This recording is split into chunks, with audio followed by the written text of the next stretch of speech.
आज की वीडियो में हम एक्सेल में डेटेड इफ़ का फंक्शन सीखेंगे कि वो डेटेड इफ़ कैसे वर्किंग करता है और उसका क्या फ़ायदा है, उसमें हम कैसे उसको यूज़ कर सकते हैं। डेटेड इफ़ का जो फंक्शन है हम यूज़ करते हैं अपनी एज मालूम करने के लिए। आपकी एज कितनी है तो वो हम यहाँ पर मालूम करते हैं कि आपकी एज कितनी है। तो यहाँ पर हमारे पास डेटेड इफ़ का फंक्शन लगाने के लिए सबसे पहले आपके पास होनी चाहिए आज की डेट और आपकी डेट ऑफ बर्थ। जस्ट ये दो आपके पास डेट्स होनी चाहिए और उसके बाद आप अपनी एज का पता कर सकते हैं कि आपकी कितनी ईयर्स या कितने मंथ्स आपकी एज है। तो यहाँ पर हम टाइप करते हैं सबसे पहले आज की डेट, यानी कि यहाँ पर अगर हम आज की डेट लगाना चाहते हैं तो हम टुडे का फंक्शन यूज़ कर सकते हैं। टुडे के फंक्शन में क्या होता है कि टुडे के फंक्शन में जो आज की हाजिर डेट होगी वो आपको यहाँ पर शो करवा देगा, इस बजाय इसके कि आप इसको खुद से टाइप करें। यहाँ पर हम टाइप करते हैं is equal to today and bracket start और ब्रैकेट क्लोज। जस्ट ये आपने टाइप करना है is equal to today bracket start and bracket close. तो उसके बाद आप इंटर करेंगे तो ये आपके पास आज की डेट आ जाएगी। जैसे ये 7/26/2025 यानी कि ये आपके पास आज की हाजिर डेट शो करवा रहा है। उसके बाद नेक्स्ट आपने यहाँ पर लिखना होगा कि आपकी डेट ऑफ बर्थ क्या है। अब याद रखें कि जैसे ही आपका यानी कि ये लैपटॉप या कंप्यूटर जिसमें आप यूज़ कर रहे हैं वर्ड, जैसे वो यहाँ पर आपका टुडे का फंक्शन लगाने के बाद डेट शो करवा रहा है, जैसे ये पहले मंथ आ रहा है उसके बाद आज की डेट आ रही है और उसके बाद ईयर्स आ रहा है, तो आपने अपनी डेट ऑफ बर्थ भी इसी हिसाब से लिखनी है कि पहले आपने ईयर्स लिखने हैं, उसके बाद आपने डेट लिखनी है और उसके बाद जो आपका पहले आपने मंथ्स लिखने हैं, उसके बाद आपने आज की डेट लिखनी है और उसके बाद आपने ईयर्स लिखने हैं। जैसे यहाँ पर हम टाइप कर लेते हैं 12 दिसंबर यानी कि 12वां महीना। उसके बाद आप यहाँ पर टाइप करेंगे डेट हम यहाँ पर टाइप कर लेते हैं 25 और उसके बाद हम यहाँ पर टाइप कर लेते हैं 2005। ये हमारी डेट ऑफ बर्थ आ गई है। यानी कि ये पहले अपने पास आपने टुडे का फंक्शन लगाया, उसके बाद आपने आज की आपकी जो डेट ऑफ बर्थ है वो आपने टाइप कर लिया। अब फिर से बता रहा हूँ कि आपका जो स्ट्रक्चर आप टुडे के फंक्शन में आपको जो जैसे डेट शो करवाएगा वैसे ही आपने अपनी डेट ऑफ बर्थ भी सेम एज इट इज़ उसी हिसाब से लिखनी है कि मंथ और उसके बाद डेट और उसके बाद आपके ईयर्स। अगर आपका टुडे के फंक्शन में पहले डेट आ रही है, उसके बाद मंथ आ रहे हैं और उसके बाद आपके ईयर्स आ रहे हैं, तो आप सेम एज इट इज़ वैसे ही यहाँ पर नीचे अपनी डेट ऑफ बर्थ भी लिखोगे। जैसे यहाँ पर 12 पहले मैं लिखूँगा, उसके बाद 25 लिखूँगा, उसके बाद 2005 लिखूँगा। उसके बाद अब हम यहाँ पर लगाते हैं इज इक्वल टू डेटेड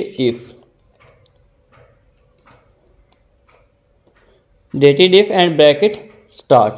उसके बाद यहाँ पर हमने डेटेड इफ लगाने के बाद आपने सेल एड्रेस देना है ये वाला और देन आपने कोमा लगाना है और फिर यहाँ पर आपने डेट ऑफ बर्थ का दे लेना है। उसके बाद कोमा और इन्वर्टेड कोमास में आपने बताना है कि आपको डेट महीनों में चाहिए या साल में चाहिए। जैसे अगर हम यहाँ पर ईयर्स में निकालें तो ईयर्स का जो फर्स्ट लेटर है वो वाई होता है, यानी कि वाई से स्टार्ट होता है, YEARS ईयर्स बनता है। तो यहाँ पर हम वाई टाइप करेंगे। जस्ट इन्वर्टेड कोमास में हमने वाई टाइप किया एंड फिर इन्वर्टेड कोमास बंद और ब्रैकेट बंद एंड देन इंटर करेंगे। पहले आपके पास यहाँ पर आएगा G3 एंड देन आपके पास आएगा G4 इंटर। यानी कि आपने पहले अपनी डेट ऑफ बर्थ वाला सेल सेलेक्ट करना है कि आपकी डेट ऑफ बर्थ क्या है, वो आपने यहाँ पर सेल पहले एड्रेस करना है, सेलेक्ट करना है। यहाँ पर अगर हम इसको दोबारा से टाइप कर लेते हैं यहाँ पर, एक मिनट।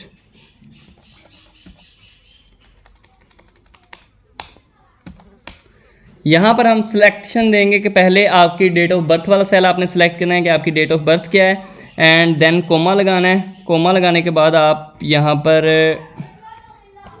सेलेक्ट करेंगे आपकी टुडे यानी कि आज की डेट क्या है। उसके बाद कोमा एंड इन्वर्टेड कोमास में आप बताएंगे कि आपको डेट आपकी किस एज आपकी किस में शो करवाए, साल में, महीनों में या किसी और वीक्स में, तो उसके लिए हम यहाँ पर उसका फर्स्ट लेटर जो होगा वो आप लिखेंगे इन्वर्टेड कोमाज में, एंड देन आप इंटर करेंगे तो ये आपके पास एज आपकी शो करवा देगा। जैसे ये अगर हम हिसाब लगाएं कि 7/26/2025 वाली आज की डेट है और 12/25/2005 ये हमारी डेट ऑफ बर्थ है, तो उसके हिसाब से हमारे 19 साल बनते हैं आपकी एज।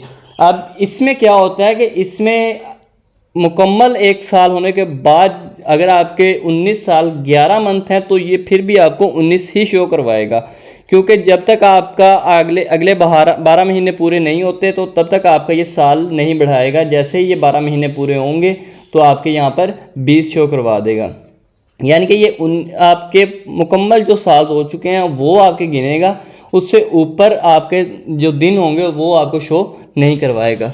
अब उसके बाद नेक्स्ट हमारे पास आ जाता है दोबारा is equal to dated if. अगर हम इसको मंथ में देखना चाहें कि आपका कितने महीने हो चुके हैं, आपकी एज कितने महीने में हो चुकी है, और उसके लिए हम यही सेम एज चीज़ इसको पहले date of birth and comma today comma inverted commas में हम बताएंगे कि हम इसको मंथ में देखना चाहते हैं कि यानी कि एम, उसके बाद ब्रैकेट क्लोज एंड इंटर। तो ये मेरे 235 महीने हो चुके हैं, इसके हिसाब से एज आपकी 235 महीने हो चुकी है। ये आपके पास है डेटेड इफ़ का फंक्शन कि हम अपनी एज कैसे निकाल सकते हैं, साल में और महीनों में हम अपनी एज कैसे देख सकते हैं। तो उम्मीद करता हूँ यहाँ तक आपको समझ आ गई होगी। अगर आपको किसी चीज़ की समझ नहीं आती है आप हमारे कमेंट सेक्शन में पूछ सकते हैं, इंशाल्लाह आपको प्रॉपरली गाइड किया जाएगा।